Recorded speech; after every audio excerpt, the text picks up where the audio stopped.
Assalamu alaikum everyone. Our guest today is someone who's not just serving food, she's serving perspective. Aida Khan is the founder of Shola Kitchen, and her story is one of constant reinvention. As a woman, as a chef, and as a Pakistani finding her voice in a city where she didn't grow up. Aida Khan has built a business from scratch using authentic flavors from the motherland, and she's a lady who refuses to compromise on her identity, on her culture, just to fit in.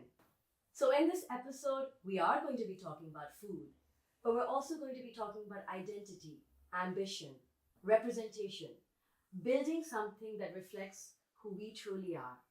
I'm so excited to talk to Aida today. Shola means flame.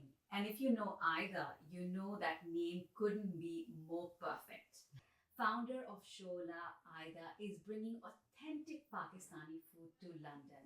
She's doing it with a lot of soul, heart, and good amount of spices.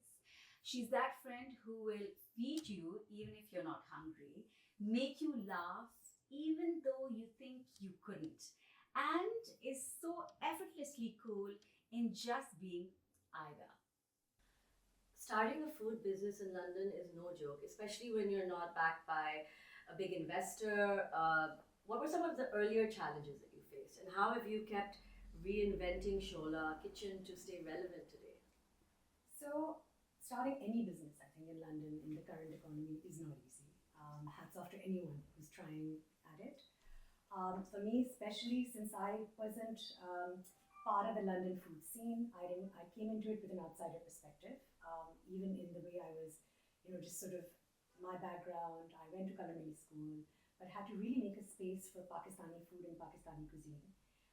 Central London didn't really celebrate Pakistani food. So number one, the challenge was convincing people that Pakistani food needs a seat at the table, building a table to have a seat at, right? And inviting other people to it and saying, look, we do some really good food. There's depth to it, there's flavors, come try it out. So that was one of the biggest challenges. Number two, finding a space. Landlords don't take they don't take risks on new founders. It's really hard. So there was many times that I'd be in these massive landlord meetings with my little boxes of food just for food tasting so they could understand what our flavors were like.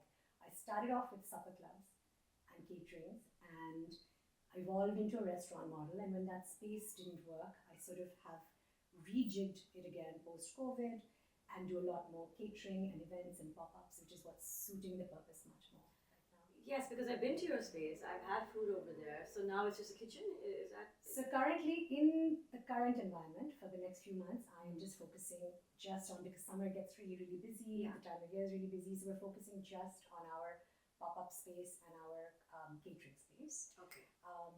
Will we go back to a restaurant model? I don't think so, not yet. I've got a few projects underway where we're evolving and kind of coming up with a different identity for Shola. I really think that it's not about the space itself.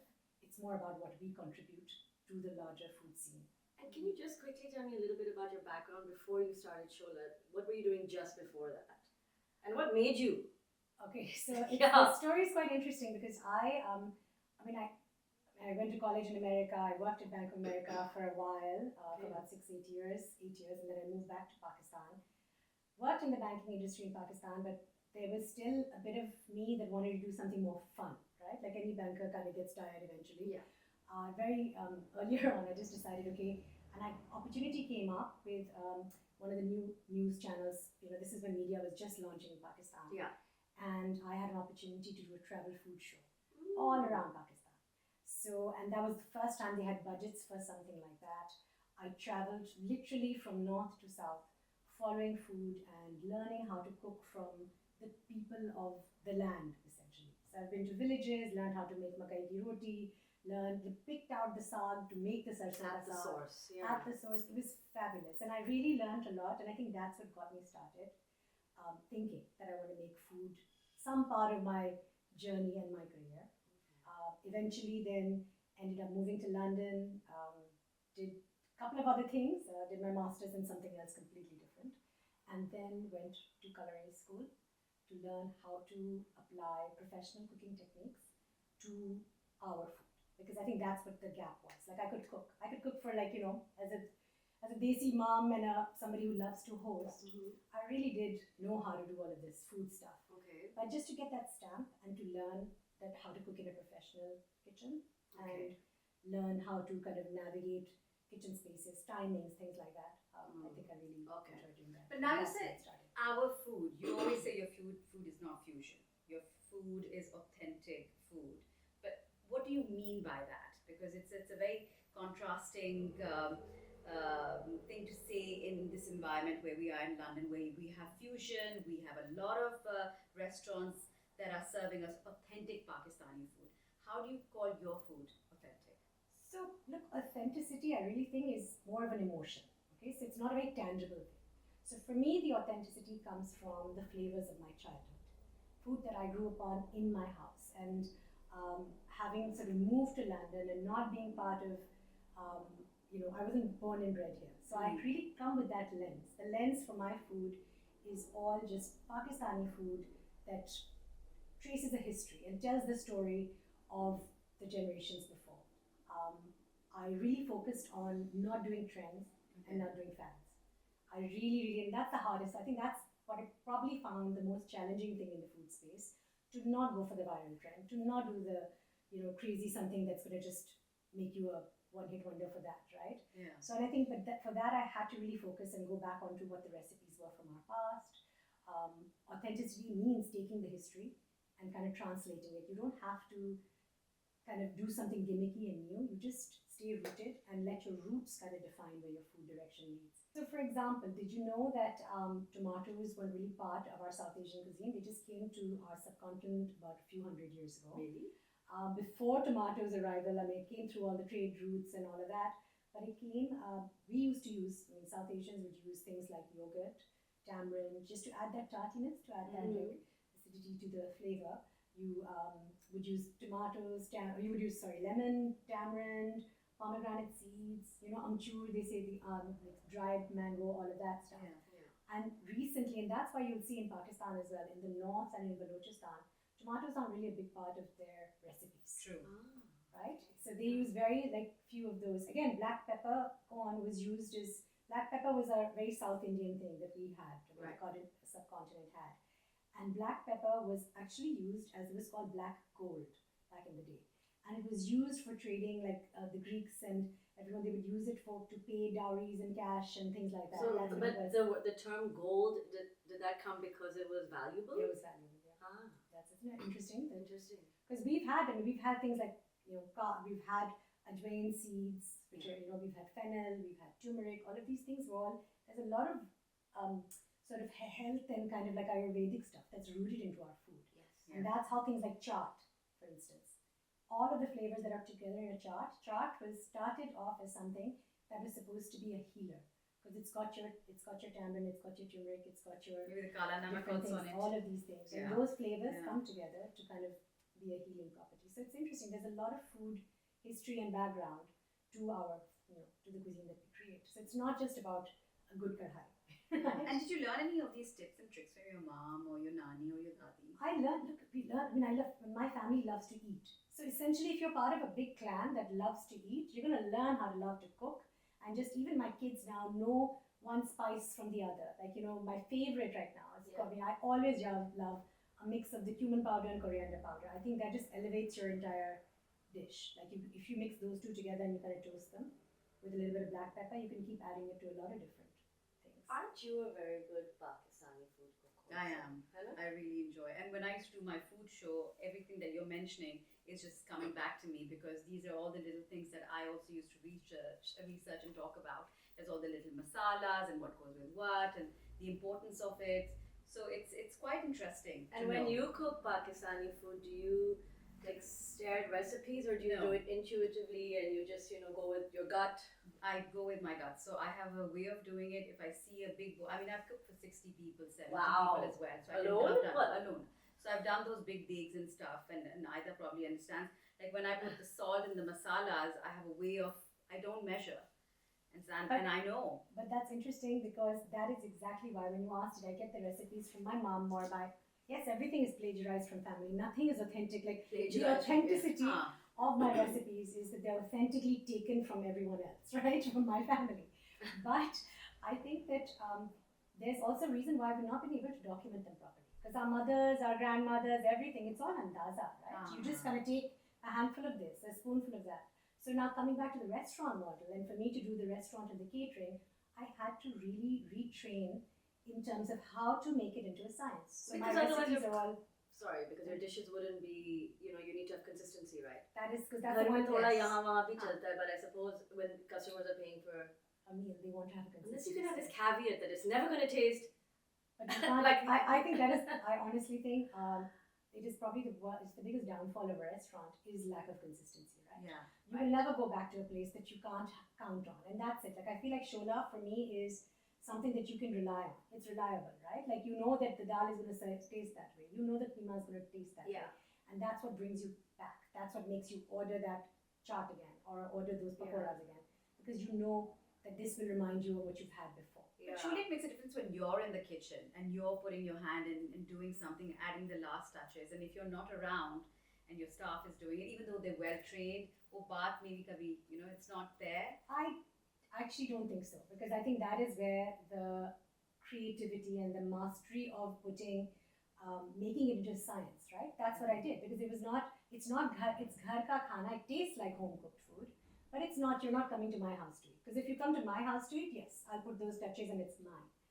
But if I've taken on this responsibility of creating a space where I'm training people, I need to train them to replicate what I've learned, right? And it needs to you be also that, can't be because there all the time. I can't think be there all the time. It still has to be elevated food. So that is where the difference between a home business and a restaurant or catering business starts, right? Yeah.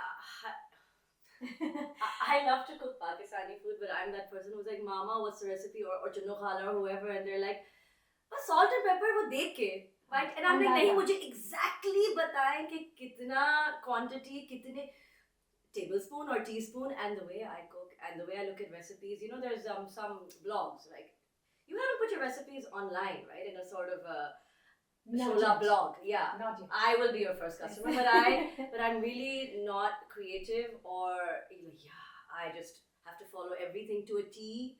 So yeah, I'm very scientific about it.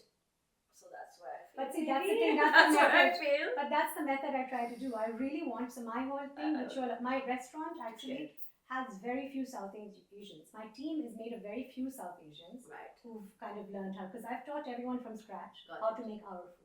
Because if I brought in South Asian chefs, they would bring in their own twist, right? And I had to unlearn. You that. could brand then your restaurant in a way that every time you come, as long as it's good though. You see, if the food is good, people don't mind if it's not the same, but it has to be excellent. But then everybody has to be at that level where you already. I mean, I don't know where I'm going with this, but like. I said you with the restaurants where you're sort of I like, think some of you'll those- get something, but it's not always going to be the So same. there's certain restaurants, even in London, where you have Yeah. an Italian restaurant where they have the mothers who come in, the mamas cooking. It's like all these Italian like nonnas are showing up and they're like creating their own recipes, and you could get one thing tasting one thing one day and the other day it tastes like something else. So there is. I think that there's a market for Everybody. Once you try to kind of, if you have something that's real from the heart, especially if it's food, there is a space for it. Yeah. Also our hospitality, right? Your Pakistani hospitality, that's where the authenticity comes back in. Yeah. I mean, moving to London and sending my kids to school here and then realizing that not all play dates that my child will go to will have food involved was a very new thing for me to understand. Because in our South Asian culture, you don't have, like, you can't have somebody else's child over or somebody over. And have no food. No food. You can't have the mailman drop by at dinner time and not offer him a seat at the table or give him something, Chai pee The lo, chai kuch pee to. lo, have a samosa, have a something. Yeah. We grew up in households where Yeah. shami kebabs were in the freezer all the time. I agree. Yeah. There's always like nothing, and going to my nanny's house, even if it's dinner, no dinner time, lunchtime, there's no food ready. You will get a chapati with that butter and that chini, just as like a roll, right? The meaty roti. Oh my Spring god. rolls, samosas, and the shami kebab, the trolley's coming out for you. It's coming out, It's and definitely I coming out love for you. that. Yeah, yeah, absolutely. And it really has nothing to do with having plenty or not having, or having wealth and not having wealth. I think Pakistani hospitality is intrinsic. It is Yes. something that we treat our guests as literally like a blessing from God. And we want them to feel fulfilled and full once they've left our homes. Yeah. I remember I went on a holiday We went on a holiday with my in-laws to their friends, and they're very very much like they're British, and they live in Chester. And then it was tea time, and I was so excited. We were so hungry, and then the lady, she's so sweet. She just brought out some slices of toast, one piece of cheese, and that's it. And then I was like, okay, let's cut a cucumber, and she just slapped it together, and that was tea time, and we had to also help her. And then I was like, because I had just moved here, and I was like, वो जो Pakistani chai होती हैं, and the teas, and just like you said, the samosas and the kebabs and the sandwiches and the garnishing and the trolley. वो trolley कहाँ थी? So we just got some sandwiches. Sad. But It's a cultural thing, and she has a big heart. I love you if you know who you are, but like it was just a little. But it's a cultural sparse thing that we have. What's the most interesting or surprising customer reaction that you got? Maybe misunderstood, maybe the overlove, something that you've had? So I think when we started Shola, the biggest thing was trying to balance the spices, right? Everyone keeps asking, have you changed it for the British palate, or have you made because we're opening it in a very central kind of space where there's all sorts of different cultures that are walking by. The heat in our chicken tikka shocked me, because we were doing a proper spicy chicken tikka. We do one that is 3 chilies, so I do like a layered with the red chili powder, the red chilies, the green chilies, and the chilies also change according to season. So it's kind of like it could be really, and I always sell it with a caveat saying, this is like blow your face off spice, so be careful. But what shocked me is the number of repeat customers I have for that. And they're not South Asian, and they are tolerant to the spice, and they come specifically for the spiciest tikka. They come to clean their sinuses with your chicken tikka. Honestly, I don't think I can eat it regularly. It's high on the heat, but it's balanced, you know. But so that I think really shocked me. I think in terms of sweet experiences I've had, it's just when anyone says the food reminds them of their grandmother's cooking or their mother's cooking. Because that to me, it does. My food reminds me of my grandmother's cooking. The scents from my kitchen remind me of when we were growing up. And my mother used to make this bhuna keema that I still remember sitting there before Maghrib time. She'd be saying her prayers and she'd put the keema on the stove. She'd say her namaz, and I'm just waiting for this namaz to be over because I can smell the keema. What is that keema? Is that keema on your menu? It's on my catering menu, yes, the garam masala keema. That's and the recipe is out for it there, so I'll send that to you. Oh yeah. Right now, in press, in media, I mean, especially where we live, there is a lot of negativity around South Asians, the Middle East, Pakistan especially. Do you feel that there is a responsibility through food to change that narrative? And if so, how do you do that? Absolutely, 100%. I feel that I've really taken this on as one of the biggest driving forces for me to have a restaurant, have a space called Shola Kitchen, right? I'm unapologetically Pakistani. That's it, As you should be. The food is Pakistani, the roots are Pakistani, and it's my way of sort of, showing my country in a positive light. Food has a soft power, right? It is something that bonds people. If you share a plate, once you've eaten at somebody's home, or if you've eaten out of a plate with them, you really can't hold the negative opinions about them anymore. So we're trying to literally take back the narrative, especially as a woman in the food industry, South Asian woman, to kind of bring those conversations back into positive light and share those experiences and show people that look, we create something really good. Our food is excellent. You will like our food, and we're actually people who love to host, and we're people who love peace. So come have a plate with us and understand what we represent. So I think that's where I've really taken this on. I really want Pakistan to be at the table. Again, I keep mentioning the table because I think it's so important to be in the right rooms, the right spaces. When we showed up at Soho House doing all of those pop-ups, that is the right space, right? You've got the creatives there. You've got people who haven't been exposed to Pakistani food, who are talking about it and just going, oh, right, I didn't realize that I could have a chicken pakora on the poolside, of a private members I had that club. chicken pakora on the poolside. Of a private members club in London. I think those conversations and those moments are those are like proper aha moments. They're priceless, absolutely. Yeah. And you mentioned you want to do a lot of community work.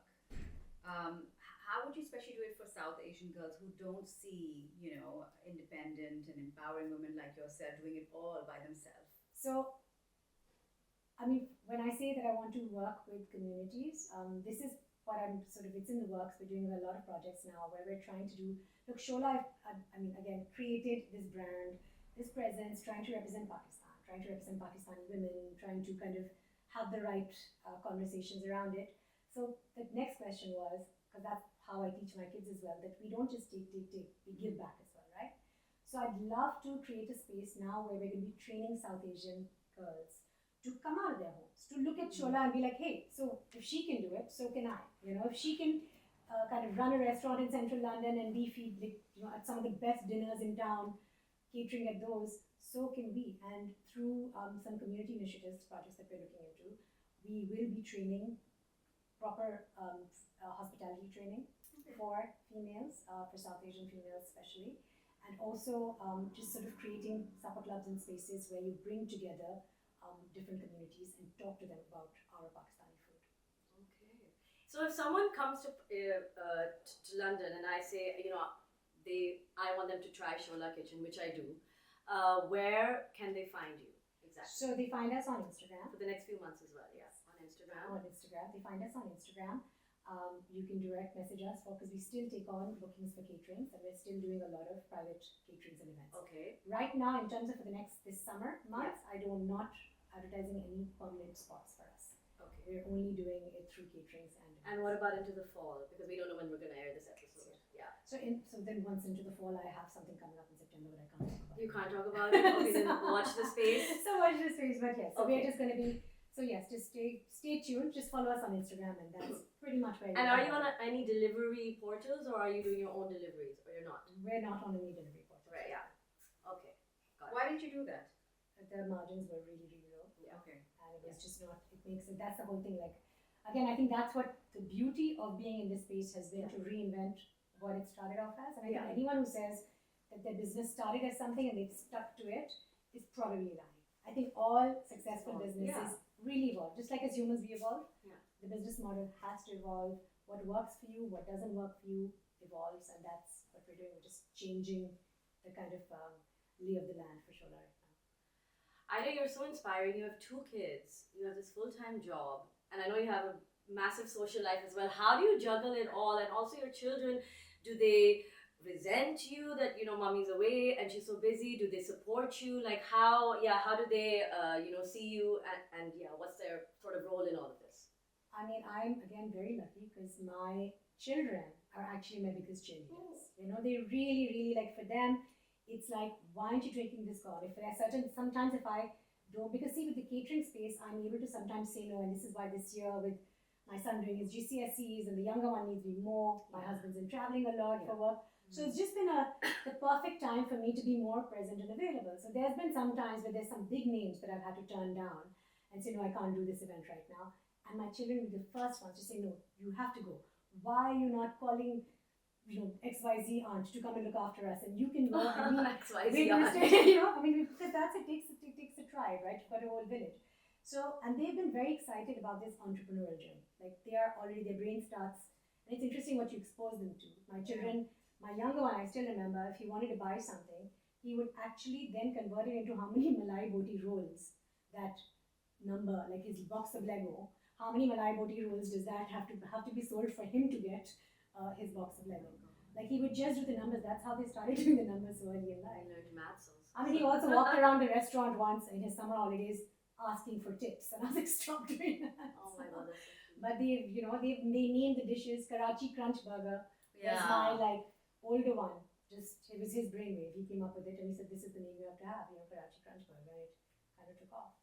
So it's my kids have just been, and for them to see their mom creating something, and for them to be part of this journey, it's just phenomenal. Like, I mean, they got their minutes of fame as well when I was doing the ITV show. Yeah, they love it. I mean, they still like. My younger one was now he's mashallah 9, but you know he was a little younger then, and I heard him like last week telling somebody, yeah, you know, I was on ITV as well, like shot it over here, but my mom was doing the show, and she was sharing her recipes. But they came and they spoke to me, so like it's his little moment as well. So I love it. I mean, I think it's how you. I mean, I've never had my children resent it. In fact, they're actually more resentful of me not taking on. Oh, that's amazing. And also Akib, your husband, you know, let's give him credit as well, right? He's very, very supportive. 100%. But I mean, I think that's what it is. Right? I mean, I just feel like we give credit, but this is a given, right? Your partner should be. This is why they're a partner. I mean, you're supportive of them and they're supportive of you, right? And he's amazing. As he's very hands-on and with the children, and everyone just mucks it, like gets in and kind of like does their bit around the house as well. So would you say Arcade and the two boys are your silent supporters, the ones who are pushing you, I don't think that they're silent. celebrating you? I don't think they're silent. I think They're silent also. They're not silent at all. They're not They are silent. very, very. No, but I would say Arcade, my kids, Zayan, and my friends. We have a very it's interesting because you attract the same kind of people, right? So my support system is also, we've got friends, family who are all entrepreneurs, women entrepreneurs. Everyone sort of like my aunt to my best friend to my cousin.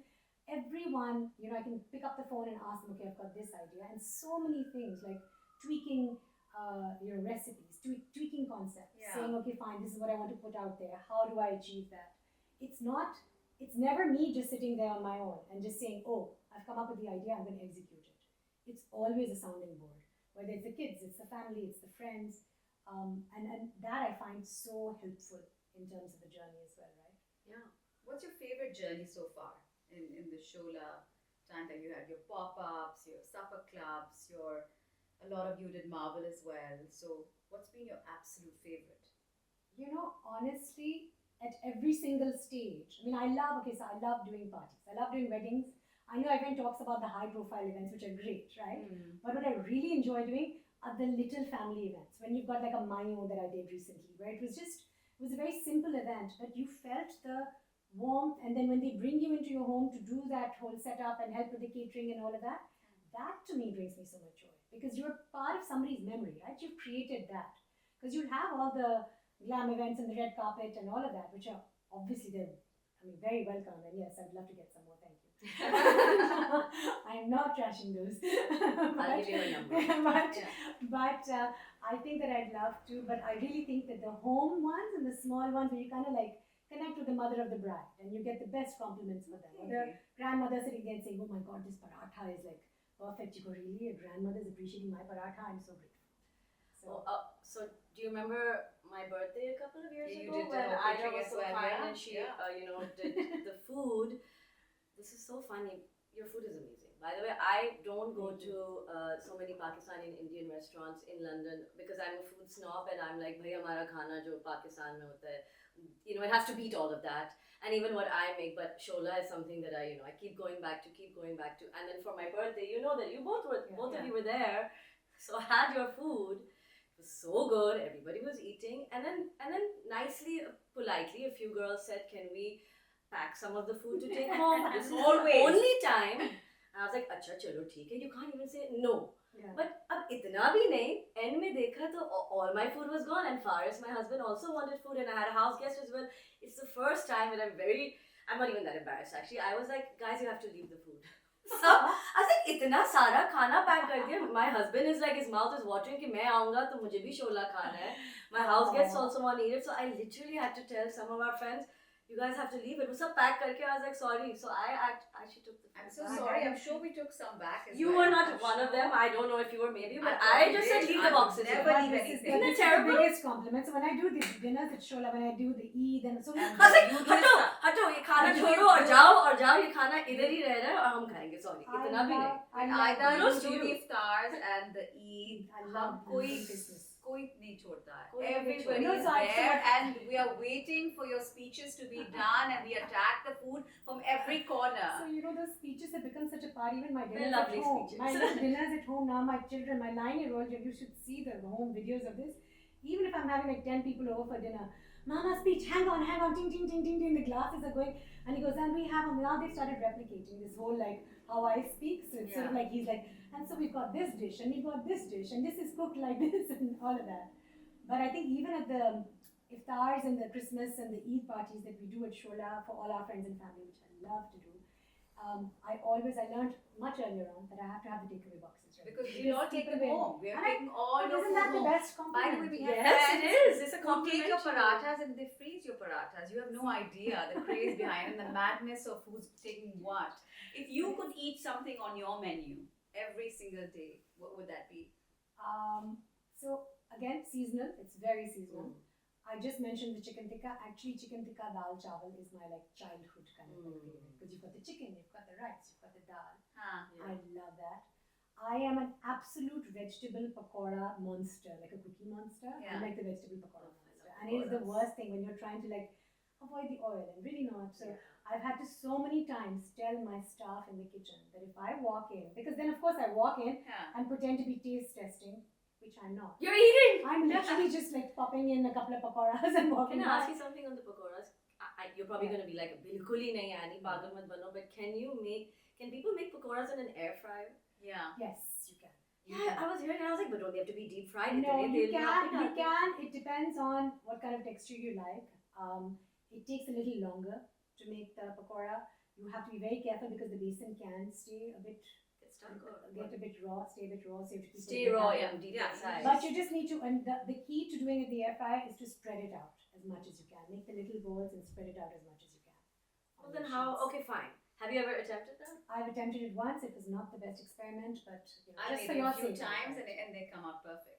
They come out. I mean, they're not fried pakoras, but they come out I mean, the perfect. texture is a bit, but see, that's No, the it's whole not a thing. pakora, but it does the job. So there's no oil there. No, you can spray oil. You spray spray it, the you have to oil have and drench some them kind in of oil, oil. but you can. You can also, the key also is to add a bit of oil to your batter. Yes, When you're making the correct. batter, you can just add a little And bit that's of oil enough to it oil. to hold it on. Also at that birthday, you had left me a spice mixture of Yes, yours, which chaat. I tried to ask you, कि इसमें क्या है? And then you did like, it was your own, not your own garam masala, but your own Shola special blend. And we used it sparingly over 2 years. I'm not kidding. अभी जाके खत्म हुआ. Is it the थोड़ा सा chaat? fine, इतना नहीं डालो. What थोड़ा is सा, it? थोड़ा सा. I think it was it the chaat. So we do कुछ चाट मसाला था. So क्या that's था? that's the journey where the journey is headed. We're doing products. We're going to start products inshallah soon as well. So Products. that's where the chaat masala, the garam, we do our own garam masala, we do our own chaat masala, we do our own Yes. kadhai masala. I'll be buying your We're products. working on our biryani spice mix as well. Mm. Because I want these things to just be accessible and not with preservatives, like the kind of So one of a lot of these pre-made spice mixes that you find in Pakistan, they're delicious, and you add a little bit, and it makes huge difference in flavor. But a lot of people say that they have preserved, like they're not good for you. What do they mean? Why is that? because they use a lot of preservatives, they use a lot of acid For longer which is shelf for life, longer shelf obviously. Yeah. life. Some of them, interestingly, some of them are not even, you're not supposed to be able to sell them in the EU as well. Because There's they a lot won't of pass the regulation. regulation. They don't pass the health and safety. And they're evolving now, and they're also working hard on keeping it like all these sort of mixes are now making their way to America and to the UK and everything with following all the rules and regulations, but there's still some of them that you can't. And you can tell the difference, right? When you try those and you cook something with it, it stays with you for the next day or so. Like you can feel No, it. you Like it's a can. heavy feeling. It's not easy to digest. It's a bit. So we're really working hard on keeping. So we're doing our chutneys as well, the tamarind chutney and the shola chutney, and a couple of these spice mixes just to make it easy. Like I gave you that spice blend, you can just add a couple of dots of it to your kadhai. I even added to other cuisines as well because it kind of It works. elevates. I think It chaat helps. masala elevates everything. Yeah. The kadhai masala is really good if you cook it. Okay, Very I nice. probably didn't have that one. What's the weirdest food combination that you've tried in Shola and it's worked? Weirdest food combination. We did once, and which really, really works for our pop-ups as well, is we call them the bhangra fries. Okay, so the bhangra fries are our take on a really dirty fries. When you have fries with like cheese and you have all of that. So ours Loaded. are loaded fries with like it's masala fries with like the chaat masala and the lemon and all of that.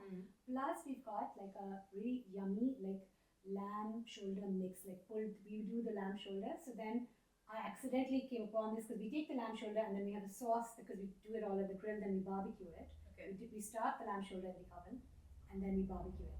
So all this sauce that is left over, that sauce when you reduced it down and we added it with the bits of the lamb in it and to Wow. the paneer, and then we did fresh paneer because we make our own paneer. So we did layered the masala fries with this lamb shoulder masala, Okay. then some green chilies I'm and getting some hungry. paneer And you put them on fries? on fries. The whole thing on okay. fries. So it's like it's Yeah, called the loaded bhangra fries. It's Yeah, like well, called the bhangra bhangra fries. fries. Wow. This is sounding like Right? bhangra. So it was a bhangra. It was like a bhangra in your like mouth. You said that food has soft power, and food represents obviously culture, identity. It can even be political. When you're serving up a plate of Shola Kitchen, what are you saying with your food? That we've arrived, that Pakistan has arrived. Pakistan is here for you guys to take notice of it. we are honoring the legacy of all the migrants and all the migration stories that have come about, because we are nothing. Our food is nothing without the migration stories, and food in anywhere. Like look at the UK food scene, look at any cultural food scene, any food scene in any country. It does. The migrants really lead that narrative, right? I mean, even for me, my mom's side of the family is from Hyderabad, India, Hyderabad, Dhaka. Okay, so I actually used to go to India quite often before all of the inability to go back and forth. So I grew up between that. My dad is from he was Pathan, but also migrated to Delhi and then Lahore and all of that. My mom's side Hyderabad, Deccan, but they had moved from North India to Hyderabad. So their food stories are very, like I still do the tomato cut, I do the khatti dal, but then we also will have the korma that has come down from the north into my family. So I think that when I say that food is political, it is 100% political. Without the stories of all of the generations before you, your food is nothing. Like there's nothing, to be proud of or to talk about. So that's essentially what I mean.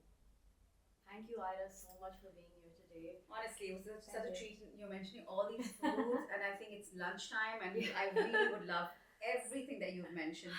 Everything. Thank you so much. It was a treat chatting with you, and we cannot wait to go to one of your pop-ups now, because our favorite Shola, the next couple of months, is inaccessible. Oh, we're gonna have to, us. get catering. We'll have to. Abhi ke liye. Thank you so much. Thanks so much. I mean, I'm starving. I'm starving listening to all these amazing dishes she mentioned.